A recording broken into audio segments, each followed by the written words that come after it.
చెప్పగలుగుతాను. అసలు ఈ కో లివింగ్‌లో ప్రైవసీ అనేది క్వెషన్ మార్కే అనుకోవచ్చా అండి? మీరు ఆ పరంగా చూస్తే మీరు ఇప్పుడు పీజీ హాస్టల్స్ అని అంతకుముందు ఉండేవి. అవును. మెన్‌కి సెపరేట్‌గా, ఆడవాళ్ళకి సెపరేట్‌గా.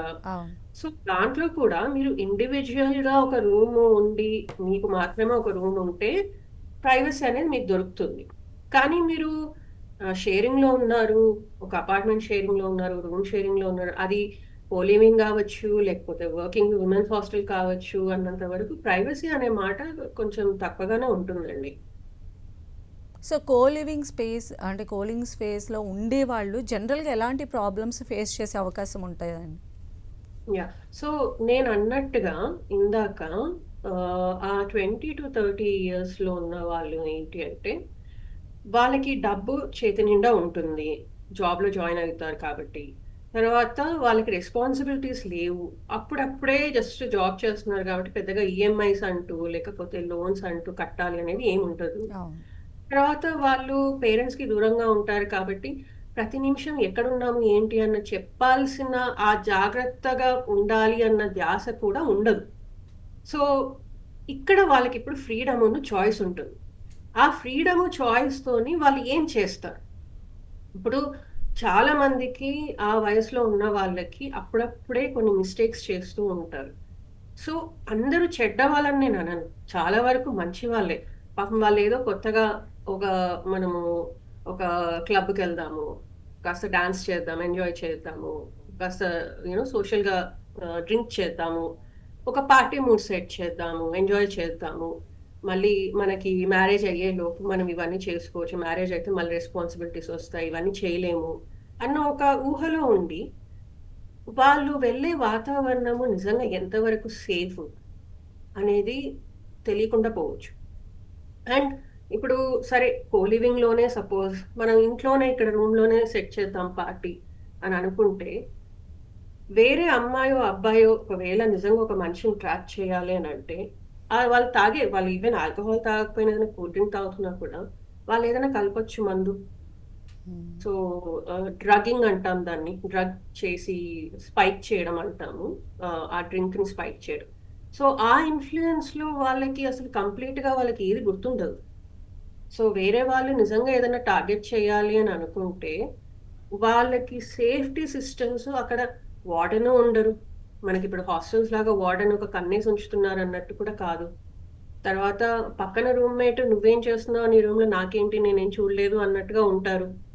సో, వాళ్ళకి నిజంగా ఏదన్నా జరిగితే పక్కన రూమ్ వాళ్ళొచ్చి చూడాలని కూడా ఏం లేదు. వాళ్ళు ఎవరో అన్‌నోన్ స్ట్రేంజర్ పర్సన్ గూడా అయ్యుండొచ్చు. హ్మ్.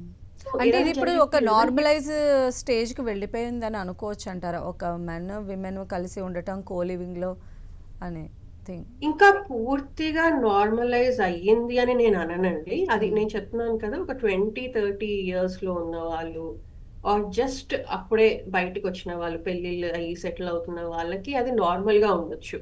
దీంట్లో ఏముంది ఇప్పుడు అందరూ చేస్తున్నారు అనేది.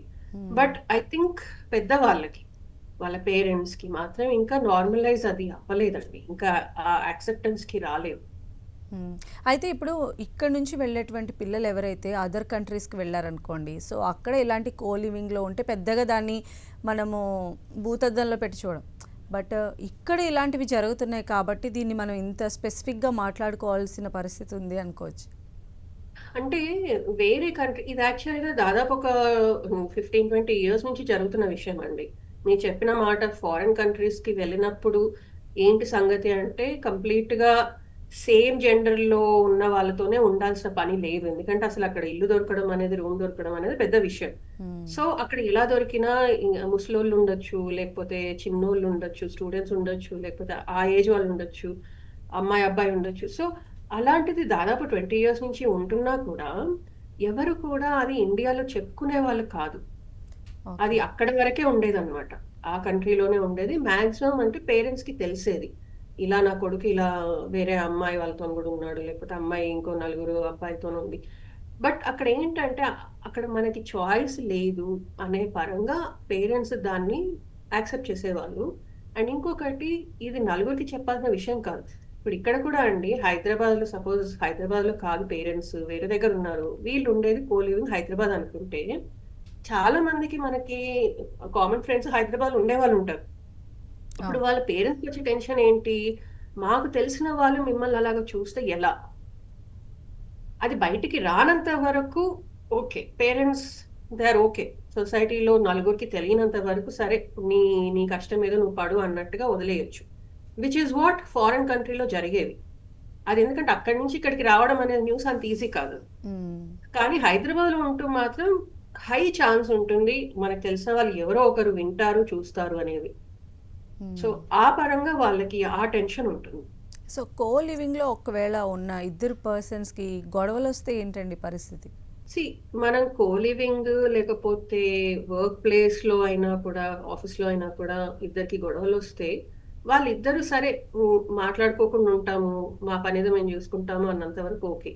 కానీ కచ్చపట్టి ఒక మనిషి, ఒక పార్టీ ఎవరన్నా అవతల వాళ్ళని ఏదన్నా హార్మ్ చెయ్యాలి అని అనుకుంటే మాత్రం వాళ్ళకి చాలా అంటే సేఫ్టీ లేదండి హ్మ్. పెద్దగా. హ్మ్. సో, ఎనీ టైమ్ మనము ఇందాక నేను చెప్పినట్టుగా వాళ్ళ తినే ఫుడ్‌లో, తాగే డ్రింక్స్‌లో లేకపోతే రూమ్‌లోనే ఏదన్నా ఒకటి పాయిజనో కలిపేసో, ఫ్యూమ్స్ వదిలేసో సో, ఏదైనా చెయ్యొచ్చు. దానికి హ్మ్. అకౌంటబిలిటీ అనేది, సెక్యూరిటీ చెక్ అనేది కో లివింగ్‌లో ఉండకపోవచ్చు.